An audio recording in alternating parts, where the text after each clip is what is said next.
The only way it could have gotten more 80s is if a Terminator would have burst in trying to hunt down Sarah Connor.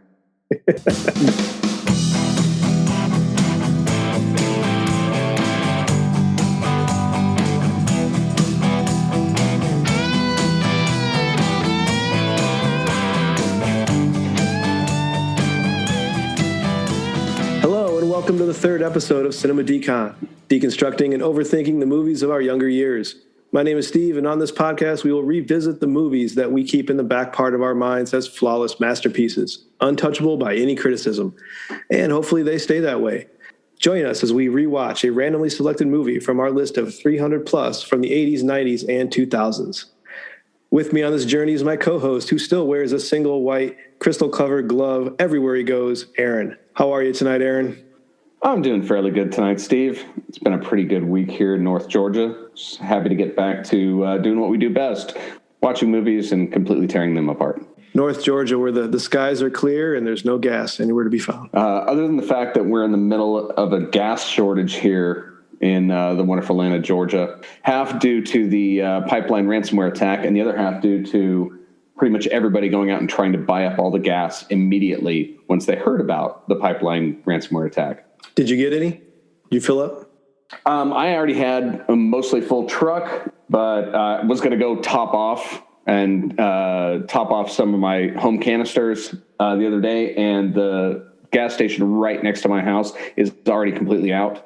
Unfortunately, they have not turned off their pricing sign, so nobody will know that they're out until they drive up to it.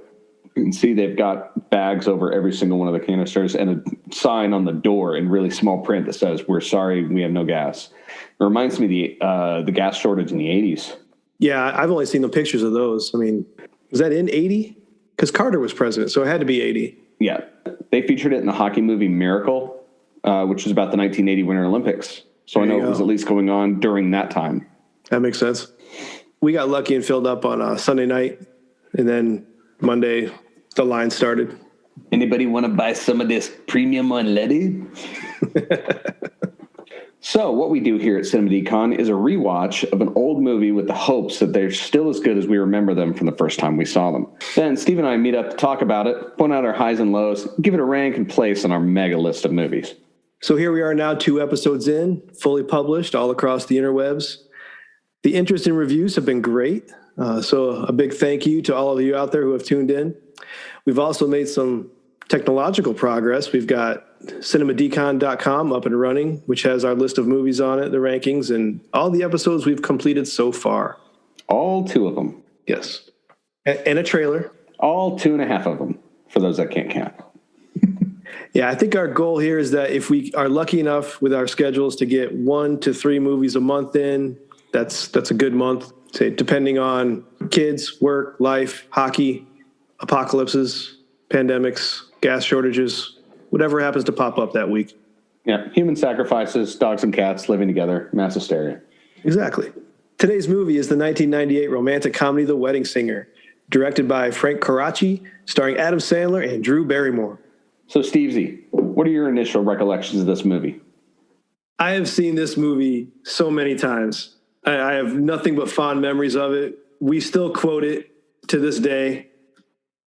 Yeah, and I've seen it several times. It's been quite a while. There's only a few things I remember. The big ones obviously being Billy Idol on the plane and Julia Gulia. Julia Gulia reminded me a lot of Marcy Darcy from Married with Children. And then the ever wonderful Christine Taylor, who I've had a crush on ever since Hey Dude. Oh, that goes way back. Oh, yes. Way back machine. This was a military watch for me. Saw it in the barracks, and it immediately became my favorite Adam Sandler movie. Just, it has always been, barely eclipsing Happy Gilmore. I love Happy Gilmore, but The Wedding Singer with the music involved, I love it. I like it when Adam Sandler sings. It hits on all points for me, and I hope it is still as funny as the last time I saw it, which has been a while. Maybe I caught bits and pieces if it was on TV, but I haven't sat and watched it in a long time. I remember the best friend who's always trying to be cool, whether he's wearing the Michael Jackson outfit. Oh, God, yes. And then John Lovitz as the competition singer. singing like a Shaka Khan song. I forgot he was in that. I totally forgot he was in that.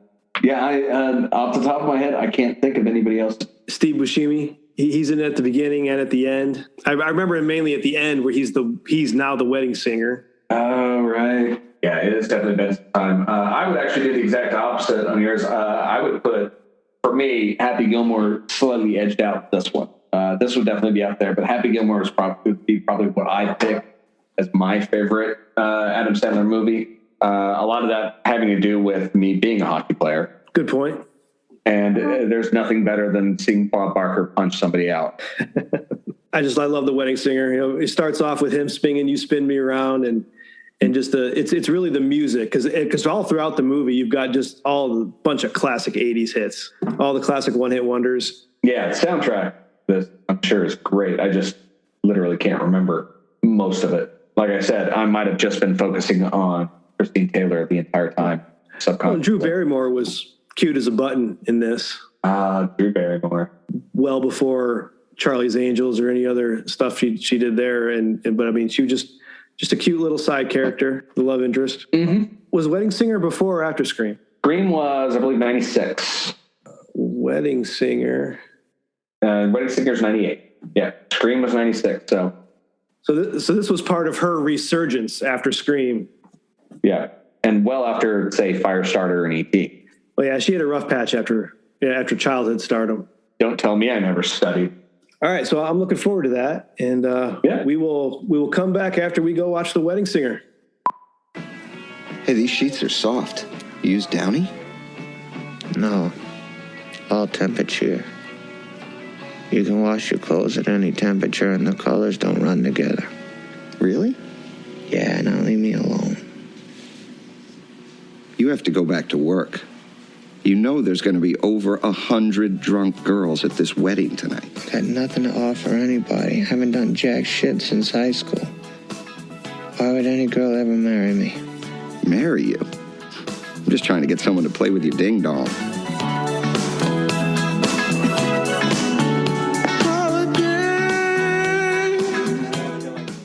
And we're back.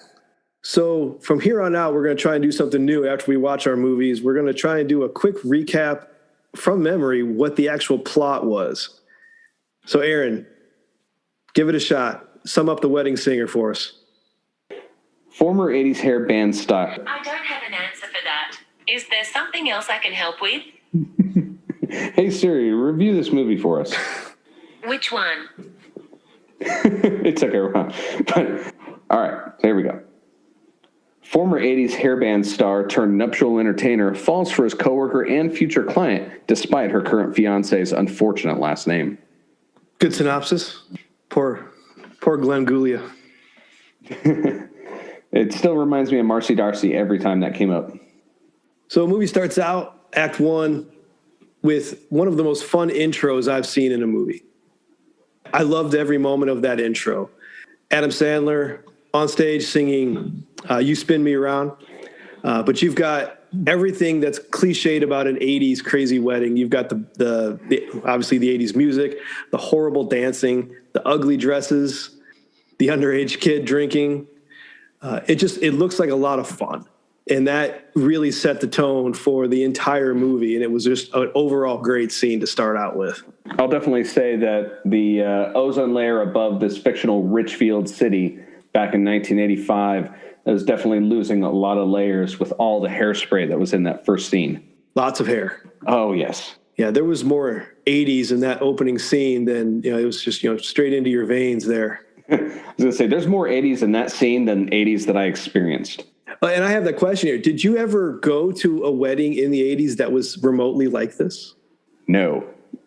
Now, granted, being that young, I only went to maybe 2 weddings in the 80s, even around the time frame that this movie was set, which was 1985.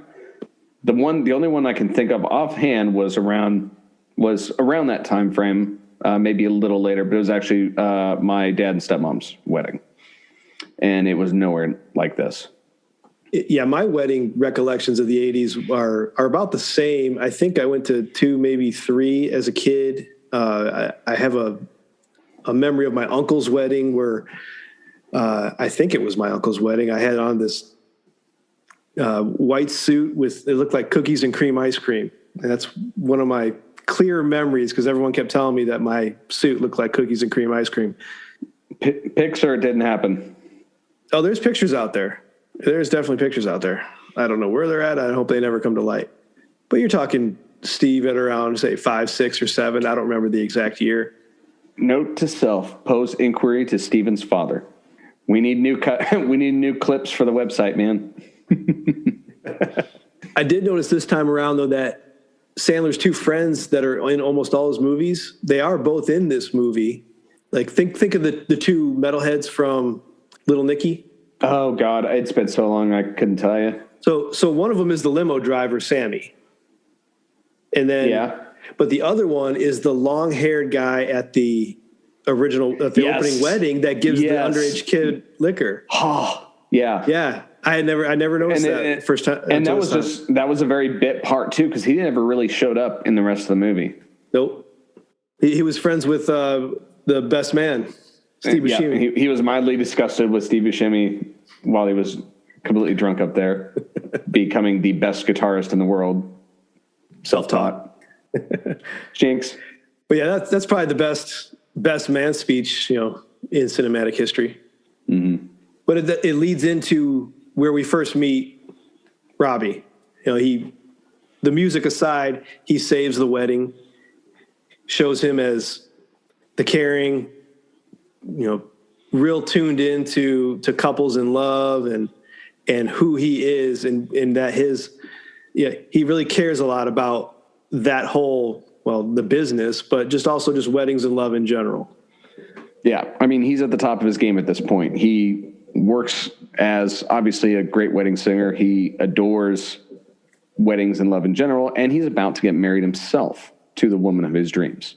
Yeah, which it leads into the nice little meet cute with him and Julia on the back dock, where they're both talking about how much they love their fiancés, and it's going to be all rainbows and unicorns for both of them. While the 14-year-old kid is throwing up a boot into the dumpster right beside him. The alcohol equals smelling bad equals no one likes you. So then, of course, with the wonderful setup of how Robbie's life is going so great and then he's so in love and believes in love for everybody, we all know it's going to fall apart almost immediately, in which it does. And they hint at that a little bit when we also meet the sister, your girl, Christine Taylor. Ah, Christine. Hey, dude. Dressed like a Virgin Madonna there. There were so many costumes that Christine was in at this moment. It just took me straight back to the 80s. It was amazing. As I say, between Madonna and then the workout clothes, yep, it just screamed over the top. She also spent a good half hour showing the cook, Robert Smigel, her boobs at some point, apparently off camera. Yeah, must have been a deleted scene. I'll look for the director's cut. I want to know how that took 30 minutes because she said it was not her best half hour.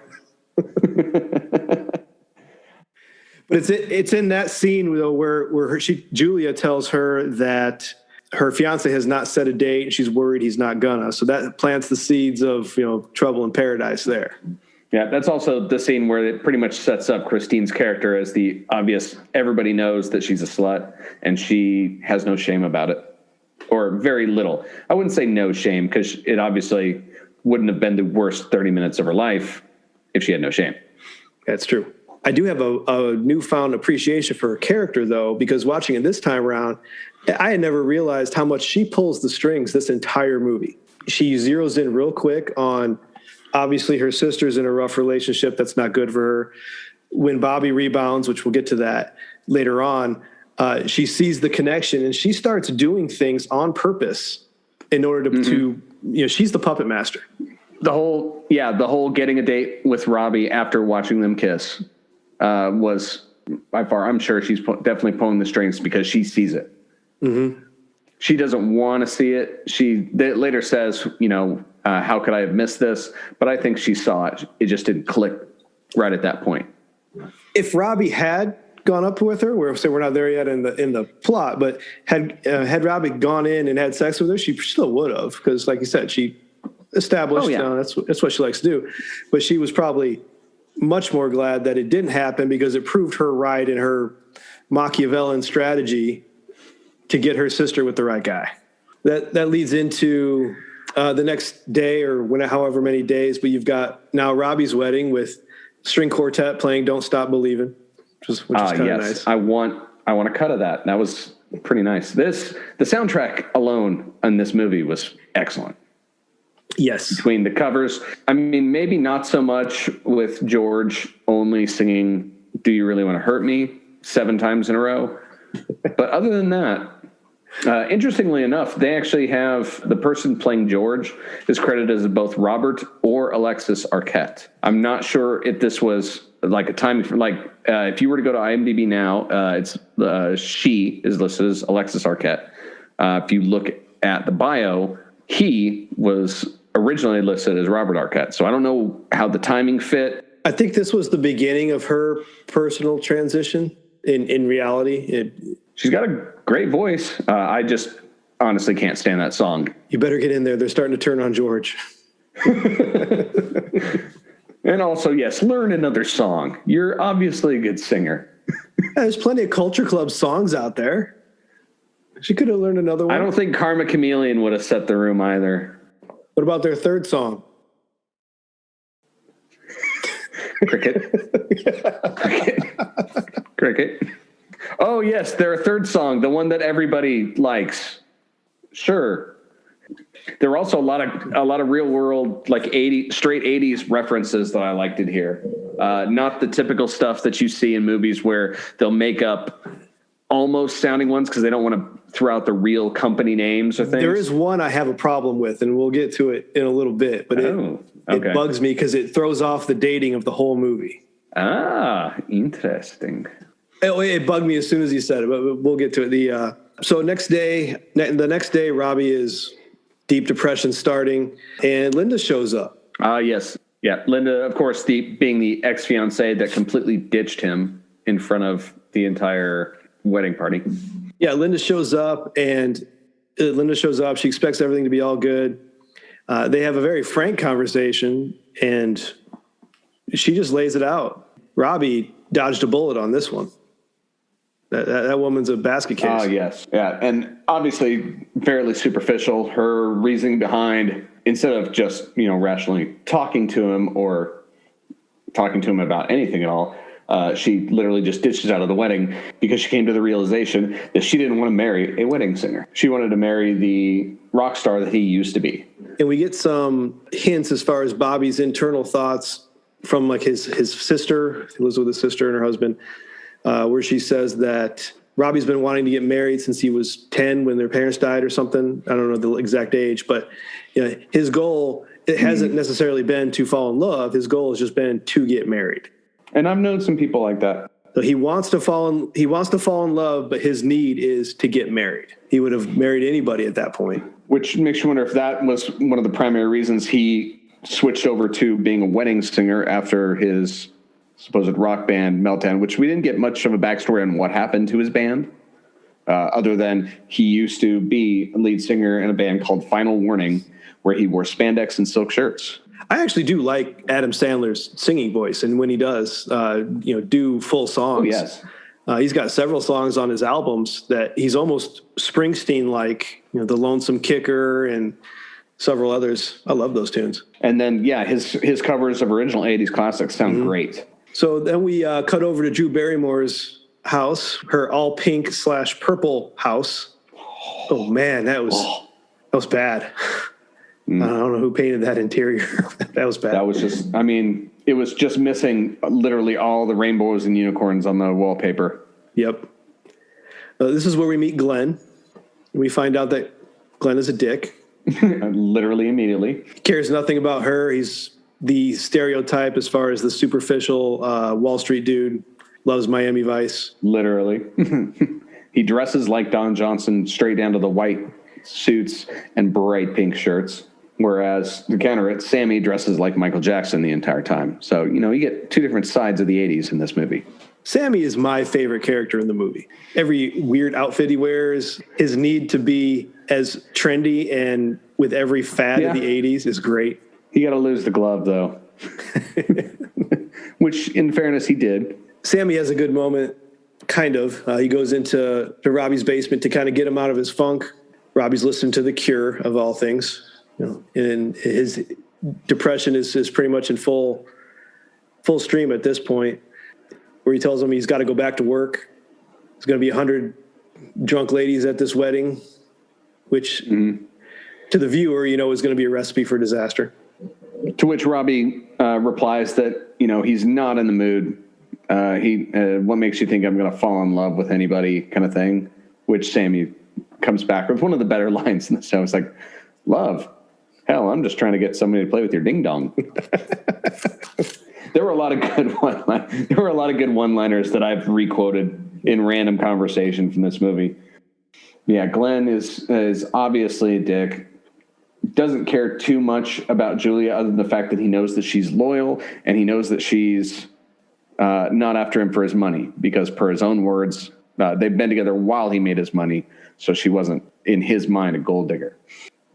And he doesn't abuse her, outright. It's not one of those, he's a dick, but he's not physically abusing her. He's not, as we see, emotionally abusing her. He's not necessarily being a bad guy until later on we find out about the infidelity. Yeah. Then that turns a page. Yeah. Up to that point from the scene in the club, which, I mean, just from the character portrayal, you could probably assume it at that point, which I'm pretty sure I did the first time I saw it. It was just obviously confirmed because Adam Sandler's or Robbie's character picked up on it just from the way he was staring at that waitress. But even up to that point, no, he's not necessarily an evil person. He's just a douche. And hats off to Matthew Glave for playing that douche so well. Yeah. Originally, I think it was supposed to be the guy that plays Shooter McGavin, who would have done well. Oh, yes. He would have probably been a little old for the role, though, wouldn't he? Maybe. I'm not sure. Yeah, math is hard. I don't want to do math right now. Well, we got a scene with Robbie coming home and his sister and brother-in-law are going out on a date. He's going to watch the kids. And I bring this up because this is the moment that bugs me. Because you have the brother saying, I'll be out there in a minute. Somebody just shot JR. That happened in 1980. Well, there is no way that it would be a surprise to someone. And maybe that's the point. Maybe they're trying to show that his brother is way behind the times. Yeah. More than likely, yes. I think you're right. I think they just tried to pick several things from the 80s. I think they shoved an 80s pop culture reference in there. Let's get a list of pop culture 80s references and try to pepper them in where they got plus or minus 5 years. And again, could work to the fact that maybe he's watching, it's a rerun. This isn't 1955 anymore. People know what reruns are. It is the summer, because Glenn says later on, Miami Vice, summer reruns. Yes. That's a possibility. Was syndication a thing in the 85? For Dallas Did we soap get opera? I don't know. I mean, well, plus the JR thing was such a pop culture event, people talking about it for a year and until they're thinking about that. For someone to not know that is a stretch. But I think they just threw that in there. And that's the only, short of Googling every song to see if it fits the 1985 time frame or later on when you got the florist talking about Donald and Ivana, Woody and Mia, Bert and Lonnie, all the couples that eventually break up. Short of checking all of those for a timestamp, the JR thing was the only thing that jumped out at me for being off on a year. Like obviously off. Yeah, and I didn't look like, for example, when he calls out, I want to say it's when he's right around the ding-dong line, when he's laying down, one of the first things Sammy comments on to try to get him out of his funk is to change the subject, and he starts talking about the smell of his sheets. He brings up all temper cheer. Yeah, was that a thing in 1985? I don't know. I have no idea. I remember it existed. I don't know what the time frame is. So that goes into Julia's engagement party, or I guess, is it an engagement party thing that she has? Yes. Yeah, it was an engagement party, and she wanted to invite him, to try to get him out of his funk, and B, because they're coworkers and they've never hung out before. So that's the thing. They're coworkers. I mean, do they work for the same company that gets hired for these events? Because he mentioned that, you know, there are plenty of other things to do other than weddings at the event house or whatever they called it. I'm wondering if they work for the same reception hall. The reception hall business in Ridgefield or whatever it's called is banging. I mean, this place has some wild parties, and they got a full staff, a full cook cooking prime rib, multiple acts, because you got... Nobody wants the fish, though. Yeah, that's true. Nobody wants the fish. Did they ever stay where Ridgefield was? It's commutable to New York, so I would say this is probably Long Island or Staten Island, or is it one of those New York suburbs? Ridgefield, Connecticut? Wherever Adam Sandler's probably from, really. I don't know. But it's definitely commutable into Manhattan. The engagement party is a good point as far as it's the beginning of the real chemistry between Robbie and Julia. Adam Sandler, Drew Barrymore, they do have great chemistry together. You know, it's multiple movies now. Unfortunately, they have to make Sammy the butt of their jokes in order to get that chemistry moving. Oh, he throws him right under the bus. That was great. And she went along with it. But you've also got Glenn and his dipshit friend, you know, who just flat out, you know, oh yeah, that was horrible what that girl did to you. Oh, hey, my grandma died last week too. You want to talk about that? And which of course he doesn't get the joke at all. Which jumps to a bar mitzvah, which actually what turned out to be very great. Unfortunately, there's only 4 Jewish families in Ridgefield. So, you know, he's 25% done with his clientele after one night. Yeah, it gives Robbie a chance to play the nice guy again, help get him out of his funk. He helps out the sad kid who no one wants to dance with, who, you know, balls on that kid. He grabs Drew Barrymore's ass. And then... That was risky. Yeah. So that goes to probably one of the main things that probably would not fly if this movie were made today. A, the kid grabbing Drew Barrymore's ass. B, Robbie going out on the dance floor and getting a girl and then making her grab his ass. Yeah. And then all the other kids. Awkward. Yeah. And then all the other kids getting out and all the other kids grabbing each other's asses. It's a funny moment. But yeah, that's one that probably would get absolutely not fly today. Written differently today. At the end of the bar mitzvah is when Julia enlists Robbie to help with her wedding, which he initially refuses, but he gets pulled in. Yeah, mainly because Glenn obviously does not want to have anything to do with the planning because it's not his thing. He doesn't enjoy it. He tries to throw out the excuse of, I don't want to mess, I don't want to order the wrong flowers. Lame excuse, but yeah. And back on Glenn, it's that weird almost switcheroo where they're trying to make him sound distant and just not into it, but still not a bad guy, because he does give her what she wants, which is a big wedding. He changes his mind and gives her the big wedding. But there's so many different breadcrumbs of just how much he just doesn't give a shit. Mm-hmm. And that gets expanded on when they finally get to their little double date, but we'll get to that as well. So we're doing that. That's going to come up pretty quick. Yeah. Well, I mean, we haven't met John Lovitz yet. Yeah, that's actually where we're at. So they go to get flowers, and right before the montage, we get the great John Lovitz singing "Ladies' Night." Aside from the fact that he's only in for that one scene, I would honestly say John Lovitz is my favorite character in this movie. Minute for minute, he did great. I loved him. He gives a great performance. He drops several key lines, as far as my business has tripled since you backed out. Or should I thank Linda? Oh,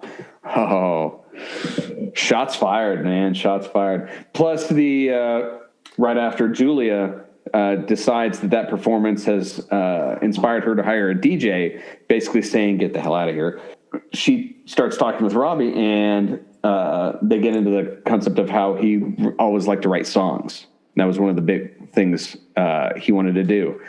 And she, of course, keeps asking him questions about it. And he comes up and tells him that he recently wrote a song, but he half wrote it while him and Linda were together and finished it after they broke up. He also did say, while he was about ready to play it, because she finally pressures him into playing it, he did apologize by saying he was listening to The Cure a lot when they broke up, which goes back to him listening to The Cure while laying on the bed. Him playing that song, which, I mean, it's a good, funny song. And then obviously you can tell where he got to when they broke up, and he immediately just goes into ranting on it. But you get this flashback to John Lovitz, like hiding behind the curtains going, he's lost his mind. My business is going to be booming. And then he just has this really creepy smile, and the curtains, and he closes the curtains on him. And that's probably my favorite single shot in the movie. And the curtains close in a supernatural kind of way, because he's still. Because you don't see his hand doing it. It's like he's doing it from down low, or obviously somebody else is doing it in the movie. But what it reminds me of is his SNL character, the Devil. There's the People's Court one that I can remember, where right at the end he loses in Whopper's Court, and then he goes to the camera, like, people at home, worship me, worship me. Yeah, the smile and just the big bug eyes that he had, like just seeing his entire business triple because Robbie has obviously lost it. It was just great. That's the one time I literally laughed out loud during this movie. So as Robbie is going through the obvious 5 stages of grief, your denial, bargaining, depression, and acceptance. That's only 4, Steve. What are the 5th one? Did I only do 4? Yes. Like I said, math is hard. Denial, bargaining, anger, depression, acceptance. Yeah. No, that's 5. You missed anger the first time. We'll cut to the videotape. Roll that beautiful bean footage. He definitely went through anger. Yes. That song was anger. Then Robbie and Julia have a wonderful little conversation over ice cream, which comes back later because there's the story about the Grand Canyon. When they flew there, he couldn't sit by the window and look at the Grand Canyon. Yeah, he was basically explaining it wasn't so much a big thing. It was all the little things that he never picked up on the first time. Mm-hmm. And it made her think about it. That's, I want to say, I think when it started to make her think about all the little things over the past several years. Yeah, that conversation is kind of the turning point of the movie. Mm-hmm. And while they're doing it, great little song in the background. Every little thing she does is magic. Yeah. And when Sting says that line, the camera stays on Drew Barrymore. And it's very intentional. Yeah. Speaking of, I will say, I think they did a pretty good job of kind of splitting this movie to be focused almost 50% on both of them, instead of, obviously it's an Adam Sandler movie. Obviously, mm-hmm. Adam Sandler plays the main character, but we get a lot, instead of just following him around and having little tidbits, we get a lot of Drew Barrymore we get a lot of Drew Barrymore's character, Julia, as a primary character. And it's almost 50-50, I would say, as I was watching that. There's a reason for that, because originally it wasn't. And they brought in a ghostwriter to do some script cleanup, to give it a more feminine feel, Carrie Fisher. So Carrie Fisher was brought in to really build up Julia's storyline and give her all those little moments. I did not know that. That is amazing. Long live the princess. Yeah, absolutely. I'll drink to that, Letty. That is awesome. And then that goes into a wonderful montage with Hall & Oates. Oh, yes. You're going to do a montage in the 80s. You can't go wrong with Hall & Oates. You got to have a montage. And I think of whenever I hear that Hall & Oates song, which I can't think of the name of it at the time. What I want, you got. But I picture George eating the wedding cake at the end of it. that purposely awkward, scene. He's got dirty teeth and just yes. It was brutal. Even Rocky had a montage. That whole section of the movie ends with the church kiss. Yeah, church tongue. When educational kiss. Yeah, she leaves her jacket in the limo like clockwork. The next day, he comes back, brings the jacket off. To which previously, right before he shows up, Julia and her sister are having this intense conversation, or kind of a subtle debate about church tongue, about how much tongue is too much or not enough for a wedding kiss. So enter Robbie Hart to be the stand-in at Holly's request. Holly decides, well, why don't you just show me on Robbie? And that's the beginnings of Holly pulling all the strings now. From here on out, it's Holly. She sees the whole thing.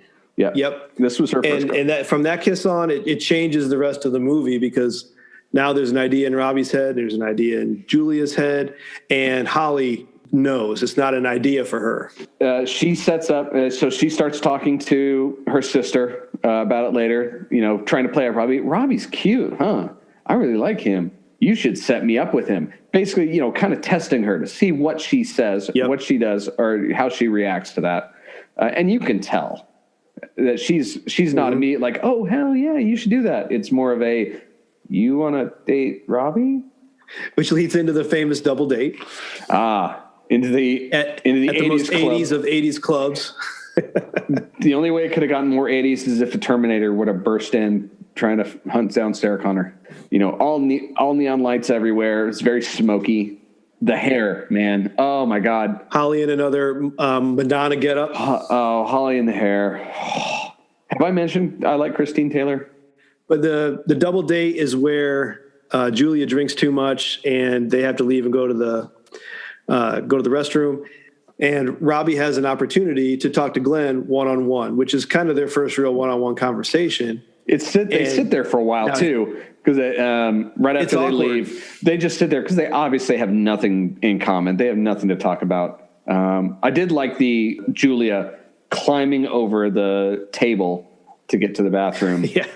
Because that's it kind of illustrates how drunk she is. But yeah, it just for a second. And that's when Robbie realizes that Glenn is staring at the bent over waitress across the room. So he decides to throw out that little test. Yeah. It's like, well, once the wedding happens, it's fun's over, right? Like, hey, I work in the city. Yeah. But it also has the callback line of the whole grade A prime choice meat. That's what it was. Yeah. Yeah, and if it weren't for that, then the end of the movie might have been completely different. If Glenn were if Glenn were original in his depictions of women, then we might have had a completely different ending. So at the end of that night, Holly and Robbie have a conversation. He's either going to get laid or he's going to be focusing on Julia, and he's focusing on Julia. Yeah. But then Holly throws the line out there that she's only marrying him for money and security, which gives Adam Sandler the opportunity to meet up with Kevin Nealon, the bank manager. So, yeah, Robbie sets out to try and get a job in the city. I don't have any experience. I have a little money. I like money. I have a little money. I want to get more money. You're the man to do that, or something along those lines. It was a good little pitch. It was. It's unfortunate that it didn't work, but it was.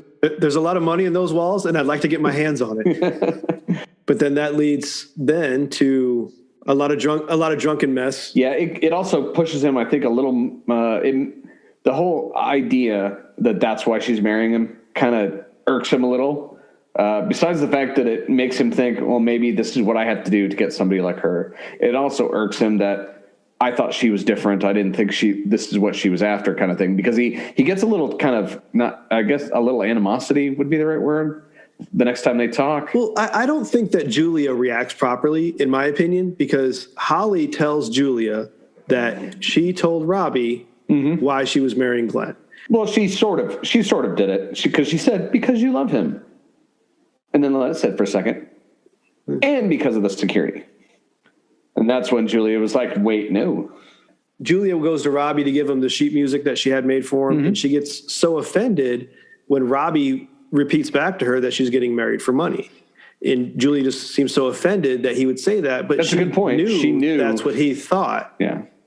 Why? And then she calls him an asshole and throws the papers everywhere. It's like, I think that was a bit of an overreaction because she already knew what he was thinking. Yeah. Now, if those two scenes had happened in reverse, I would say justified. Because yes, I agree. She wouldn't have been told yet. She wouldn't have known that that's the idea that Robbie got planted in his head. But yeah, that's a fair point. I wonder if they were intended to be different, and it was just through editing it got placed that way. I don't know. Can you call Adam and find out? Yeah, he doesn't answer my calls anymore. Bastard. Those damn Hollywood elites. I swear. I keep asking for Little Nicky too, and he just won't do it. So next up on Robbie's journey is the drunken night out at the bar with Sammy, and they're in Old Blue, I think it is. Yeah, we're back in Michael Jackson land where Sammy is teaching the old Blue to moonwalk, which is also great. I love that. That is blue from Old School, isn't it? I think so. I did not I think it look is. that up, but that was my I didn't first look that thought. up, but I think it is. Yeah, where they run into Glenn and his bachelor party outside, and old Blue goes to punch Glenn, and it's like, I used to be much stronger. And then Glenn completely sucker punches him too. That's the sad part. But in the bar is a key conversation with Sammy and Robbie, where Robbie says he's envious that Sammy can, just be the gigolo and be with all kinds of women. But Sammy says, yeah, I envy the Fonz. I envy those guys. But, what happened to all those guys? They got canceled and they're no more. So it shows that Sammy is actually jealous of Robbie and his desire for an actual real relationship. Mm-hmm. So the drunken night out at the bar then leads into the return of Linda. Yeah, to where he passes out on the lawn and Linda basically takes advantage of him. And now it's kind of implied but not proven of what happened after that. For all we know is she drug him into the bed. Yeah, I'm just going to go with that's what happened. He was pretty much out of commission. And all she did was put on his Van Halen T-shirt. Better take that off before you jinx the band and they break up. That's such a great line. And then Linda confronts Julia, who goes to see Robbie to apologize. Which, of course, Linda opens the door in nothing but the T-shirt. Yeah, Linda throws down the jealousy lines. Calls her by the wrong name. Yeah. Would you tell her a bit? Yeah, sure thing, Jennifer.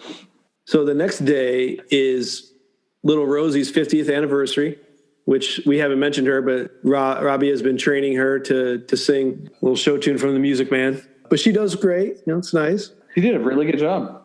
Yeah. Not bad for working for Meatballs. I did like her Rapper's Delight better. She nails it. Oh, yes. She nailed that. I did look it up, and Rosie died in 2015 at age 101. So she lived a good life, good long life. Oh, hell yeah. That's great. But here everything kicks into gear, and you've got Julia runs off with Glenn to Vegas to get married. Holly runs into Robbie, who has a newfound mission. Little Rosie tells him to go get her. Yeah. And then after seeing the old lady, it basically inspires him, to which Sammy immediately picks up on. It just so happens they cross paths as they're walking out, which, if that wouldn't have happened, again, one pivotal scene, I'm pretty sure Holly was waiting in there just to make it look like she happened to run into him, but she's been spying on him the whole time. Back to the whole Master of Puppets thing. Well, I'm sure she was probably working it. It's an event at the ever-rocking Bridgeport Recreation Hall. So then they head to the wonderful airports of the 80s where you can just walk up and buy a ticket to anything, anywhere.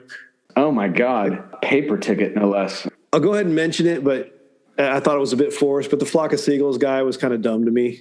Yeah, that goes back to let's think of a bunch of 80s pop culture references. Having the hair is one thing, but mentioning it. Yeah, exactly. It's exactly what I was going to say. I bet you do. Yeah, that was a little too much. But then that gets straight into Act 3. This is the beginning of the big romantic gesture of every romantic comedy, where they're on the plane, but they don't know they're on the plane. One's in first class, one's in coach. Yeah, Julia is sitting in the aisle to Glenn, being on the window seat, which he's flown to Vegas before, obviously. She's never been. So she tries to test out Robbie's theory about switching seats that they had talked about before, the little things that keep him off. And obviously, Glenn doesn't like sitting in the aisle seat because he's got, monster arms, apparently, that will get slammed by the drink cart every time, which, as we find out, hurt. Those things slam yes, but those things obviously slam everybody, as Drew/Julia found out. I wonder how many takes they had to do in slamming into her elbow. I was thinking the same thing, because her reaction is pretty spot on in pain. And I wouldn't put it past her for her to literally say, "Hit me for real," kind of thing. And then in contrast to to Julia's elbow banging experience back in coach, you have Robbie up in first class for the first time in his life, not knowing what to do with the hot towels, not understanding that the drinks are included, which, I can understand his reaction, absolutely. I only knew what to do with the hot towels because of this movie. You know what? Because I had never been into first class before seeing this movie, so I'm pretty sure that's where it came from, too. And the fact that he's like, is that Billy Idol? Airline worker, the steward at that time frame, not flight attendant. yet, but the steward was like, "Oh yeah, that's just normal day." And then of course he decides to tell his story to the single flight attendant, to which everybody starts overhearing. And then at the next scene, every single person in first class is just enamored, including Billy Idol, who is his champion at this point. Yeah, he has a little mini monologue, kind of like Alice Cooper in Wayne's World, where he sounds very intellectual. All Glenn wants is possessions. Even women have possessions to him. Which, I mean, I imagine that's how Billy Idol talks on a daily basis. Don't you ruin that for me. I would hope so. So Robbie gets the chance to complete his big romantic gesture, and he sings the song that he wrote on the way to the airport through the airplane loudspeaker to Julia. It is kind of weird that everyone's staring at Julia before he even emerges. There's a quick cut of all these passengers standing and looking at her. How would they have any idea it's for her? I made a note of that too. Yeah. Unless we don't see them all looking around and she's the only one smiling, but still, yeah, it doesn't fit. It is a good ending to their story, though, as far as it's a romantic gesture done well. The song is catchy, and the way it's done, he just kind of comes through first class, and we didn't mention how they even know that they're there, which goes back to the grade A prime choice meat. Yeah, that's your little Chekhov's gun in quote form. Mm-hmm. To which he elicits the steward and Billy Idol to run interference with Glenn. Yeah. And if there's one thing I've learned is you don't insult Billy Idol to his face, because his fans are everywhere and they will hurt you. You don't talk about Billy Idol like that. A very, very conveniently well-placed Billy Idol fan. Yeah. Who was a professional wrestler in a cameo. I don't know his name, though. And then after professions of love, Julia and Robbie get married, and then cut to the new wedding singer, Steve Buscemi. The greatest guitarist in the world, self-taught. Doing a great cover of True. I like that one. Yeah. There was a lot of good music in this movie. And the music is why it's my favorite Sandler movie. Between the songs actually sung by the actors, Steve Buscemi, George, and obviously Adam Sandler. Even and Rosie. Even Linda. Yeah, Rosie. Even Linda tried her hand at a half-witted "Wake Me Up Before You Go." Yeah, that's true. I forgot about that one. Yeah, I mean, Happy Gilmore, I laugh more at. I mean, the jokes are funnier and it's more hysterical. But this movie has that soundtrack attached to it, and that's what puts it over for me. Yeah, and then the regular songs that are mixed into it: Thompson Twins, Sting, Hall & Oates, Blue Monday, David Bowie. Yeah, and then it ends on a great Buggles song. Well, it's actually not the Buggles. I was thinking that it's a Buggles song, but it sounded like a cover. It's the President's. It's not one of the covers. That's the President's. I have that one. I didn't think that was it. Yeah, I think it was made for this movie. Ah, rock on. If you could see this movie from a different point of view, what would you make that as? The only thing I could really come up with was telling it from, say, Steve Buscemi's point of view.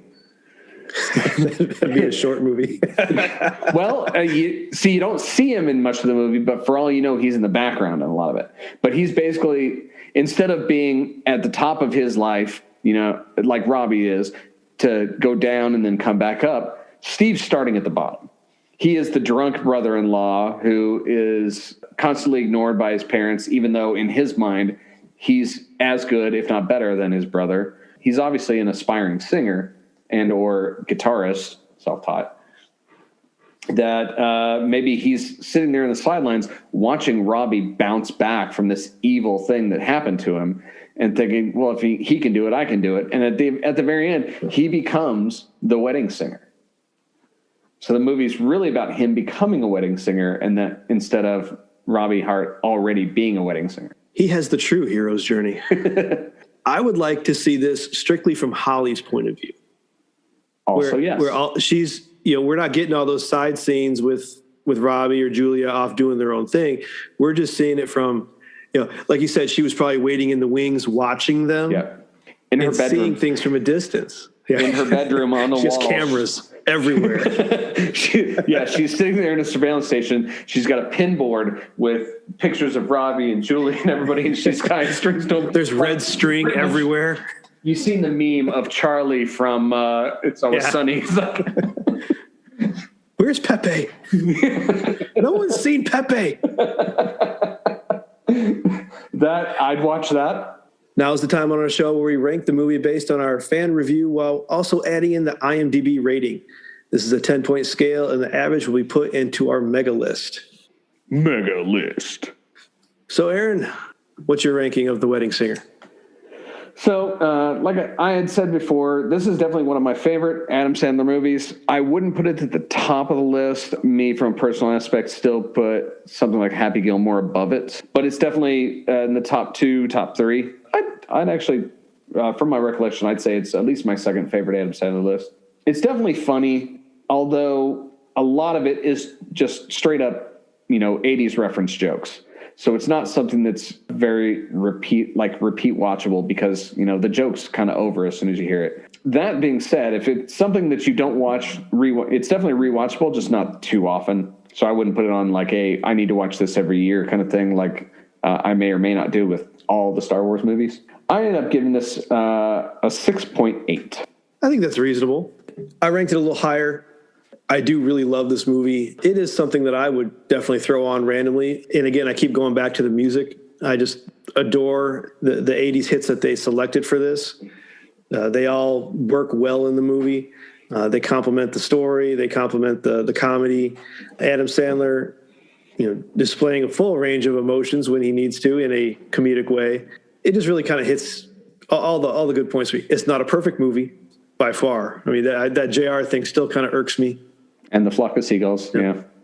Yeah, the flock of seagulls thing. Some of the 80s jokes are a bit forced. They got the Rubik's Cube in one scene and other places. There's a CD player for $700. Yeah. We get it. It's the 80s. Yes, we remember the 80s. And you're right, that there's some people today, the younger generation, won't get some of those jokes. The 80s can be kind of a forgotten generation for us Gen Xers, which we are fine with. Yeah. So my ranking is a 7.25. That's good. Now, after your description of your alternate version of it, if I were to see the Wedding Singer from Holly's point of view, I would have probably rated that a 9 just for Christine Taylor. But it needs to be an R rating. Okay, then mine goes to 11. So what does IMDb say for this one? Let's see. IMDb for this movie has it at 6.8. Look at that. Oh. I am equal to a computer. All right. So by our scores combined, this puts it at a 6.95. 6.95, which puts it just under Independence Day, which was a 7, and just above Coneheads, which was a 6.6. Yeah, I can agree with that. Yeah, I'm okay with that. So, Steve, you being the father of 2 wonderful children, would you recommend this movie today for new audiences, kids their age? I would, and I would love to see their reactions to, say, the period piece of the 80s, and I hope there's more period pieces of the 80s that show this. What about you? You gonna recommend this?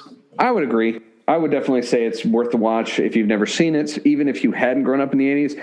Obviously, I'm not going to expect someone to get all the references if they're a little young for that. But I still think, even without the references, which, as we've obviously covered, can be forced at times, that it's still a funny movie with some great non-80s jokes in there as well. So are you watching anything, listening to anything, playing anything that you want to recommend to our listeners out there these days?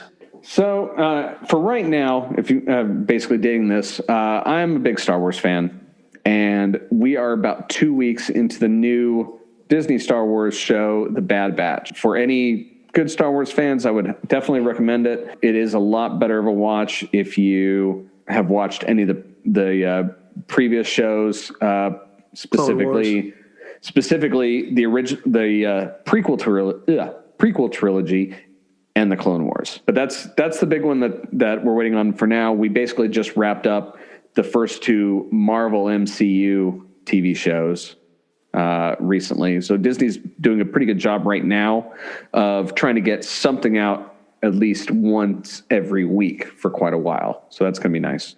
Yeah, I enjoyed WandaVision and the Falcon Soldier. Those were good. Those were definitely excellent. What about you? My recommendation for this week is going to be Truth Seekers, which is available on Prime, and it's a show with Nick Frost and Simon Pegg that they developed. And it's an eight-part series. Unfortunately, did not get renewed for a second season, but that's okay. The first season was really good. Nick Frost plays a cable installer in England who is also a ghost hunter, and shenanigans ensue. So it's really good. I recommend it. We burned through all 8 episodes pretty quick. So give that a watch if you have a chance. All right. So next up is our spin. Spin that wheel. So I have set the max to 351 before you ask. All right. Here we go. 3, 2, 1. 340. 340. Oh, we're still in the W's. Waterworld. Wet Hot American Summer. Yes. Oh, yes. Oh, yes. Man, I have not seen that in so long. That it's going to be great. I was personally hoping for a drama, something a little deeper, or maybe even a known bad movie. But this works too. This is great. I'll allow it. Oh, my God. That's all for this episode of Cinema Decon. Thanks for listening, and we hope you stay with us through this little experiment. We have a bit of a learning curve, and we hope to improve with each movie. Please don't forget to subscribe and leave a review on iTunes or Apple Podcast or whatever it's called this week. Check out our website in the show notes to see the full list of movies we'll be covering and our rankings thus far. You can also visit us on our Patreon, and we'll try to post some random outtakes before the final cut. We'll see you next time on Cinema Decon. Decon.